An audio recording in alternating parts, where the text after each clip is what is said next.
Libraries are an incredibly powerful tool that can make life a lot easier because they're kind of like just pre-written pieces of code that can do a lot of the heavy lifting so you don't have to. We've actually already been using some libraries, mainly for sleep and for the setting up of the pins. When we use time.sleep, we don't need to see what's going on behind the scenes, but there is an incredible amount of things that happen to get the Pico to go into that sleep. What happens on a hardware level is quite complex and very involved, but thankfully you import the time library, just a single line of code, time.sleep, and it does it all for you. Alright, libraries let us use pre-written code to make our life easier. Now let's get practical. MicroPython has something called standard libraries. When you install MicroPython onto your Pico, these libraries come inbuilt with it. And to enable it, all you need to do is import and then the name of the library. To name a few of these libraries, we have the machine library, which lets us use ADC, PWM, and pin, which lets us set up the pins of our Pico. We have the time library, which we've been using for the sleep function. There's also the math library, which contains functions like cos, sine, tan, and logs.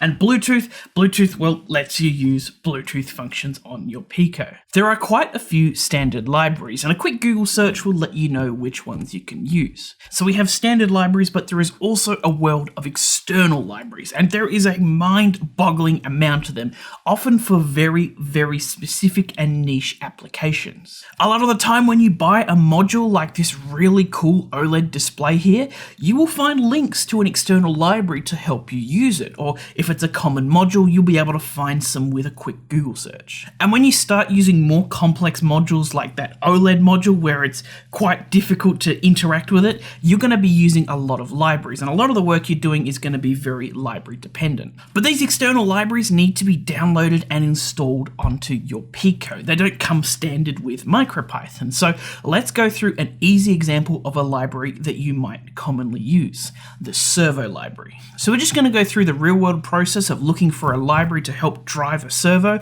and adapting it into the code and figuring out how to use it. So servos are a little device which let you control the exact angle of this arm with PWM. But they are a little complex as they aren't controlled directly with duty cycle, more so how long between each pulse. And it's not too difficult, but there is a little bit of calculation required to figure out what PWM at what frequency to send to the servo. So it's usually just a lot easier to just use a library for that. So to do so, we're going to need to start by downloading and installing the library onto our Pico, which is a piece of cake in Thonny. Ensure that your Pico is plugged in and that you have the correct COM port selected. Then go to Tools and hit Manage Packages. From this window that popped up, we can search and install libraries from the Python Package Indexed, or PyPI. And this is the largest repository or collection of Python and MicroPython libraries out there. So we're going to be looking for the MicroPython Servo library. So we're just going to punch in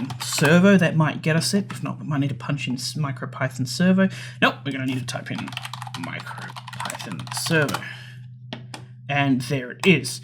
Click on it and then just hit install, and that is going to install the library for you. Something worth mentioning that, like MicroPython, this is only installed onto this Pico. So if you use another Pico, you'll need to reinstall all the libraries onto it again. From here, we can see that it's actually installed onto our Pico. And if we go back and then we go into Files and then into our Libraries folder, we can see that we now have it in our Libraries folder on our Pico.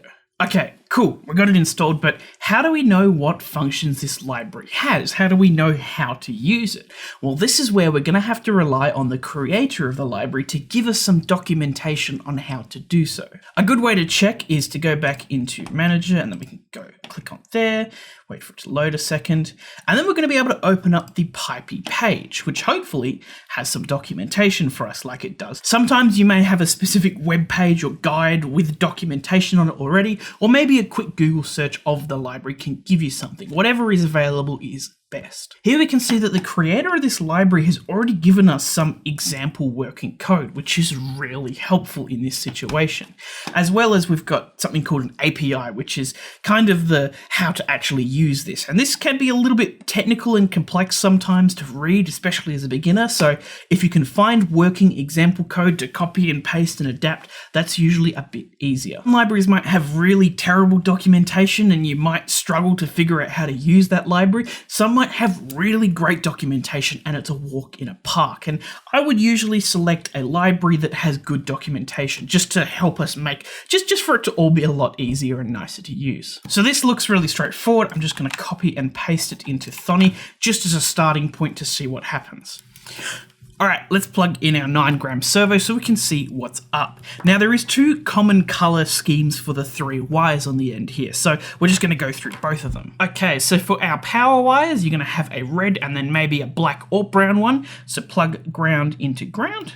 And then we're going to be powering it off of V-bus this time, which is the one on the top right here.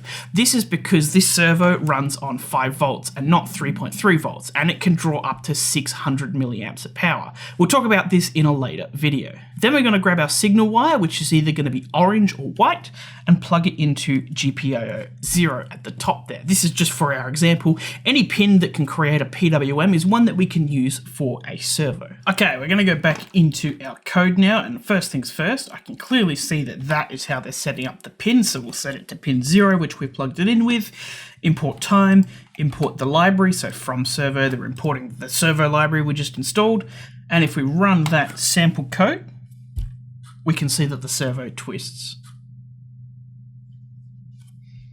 Now from here, I can modify this code however I want. Like here, I've put it inside of a while true loop, and then I've changed the sleep to 1 second, and then I could change this to 0 degrees, 90 degrees, and 180 degrees. And if I run that, we can now see that it is swinging 90 degrees each time. Here I've just found the most important things, which is the command to actually set the angle of the servo and the actual setting up of that's required to get to that point. And this might need a bit more investigation depending on what library you're doing, but it's a process that you're frequently going to do, and the experience is going to be different every time. There is also another way to import a library. Sometimes you might get the library directly as a .py file. You might be following along with a tutorial and then it just throws you the library directly as a file like this. So to upload it to the board, you're going to need to obviously plug it in and then open up the File Explorer in Thonny. Then under your computer files, you're going to need to navigate to the location of the library. So here it is for me. And then on your Pico, you want to open up the libraries folder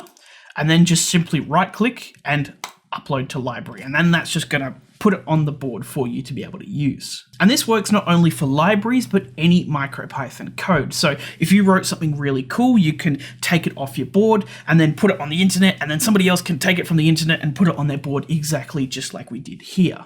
Something important worth touching on here as well. You might have seen 2 ways that we've been importing libraries so far. So there is just the import, which we're doing here, and then we've also got the from something import something. And they're both importing a library, but they're doing it in slightly different ways. Let's use the time as an example. When I say import time, I'm telling it to import the entire time library with all of the functions that it contains. And if I want to use the sleep function, I have to say, in the time library, sleep, use the sleep function. The other way to do it is that I could say from time, import sleep.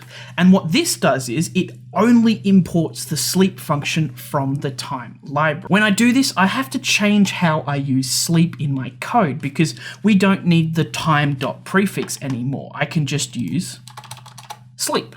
This also means that if I only just imported machine, which imports pin, ADC, PWM, and every other thing under machine, when I call pin here, I have to specify machine.pin with the prefix. And also in here, machine.pin. And then I'd also have to do it, if I can copy and paste, there as well, which gets really lengthy. So if you import the whole library, when you call a function, you need the time dot or the machine dot prefix on the front there. If you just import that specific function from the library, you don't. There is no right or wrong way to do this or how you import libraries, and you should do whatever you are comfortable with or whatever the project requires. Okay, so 3 key takeaways. 1.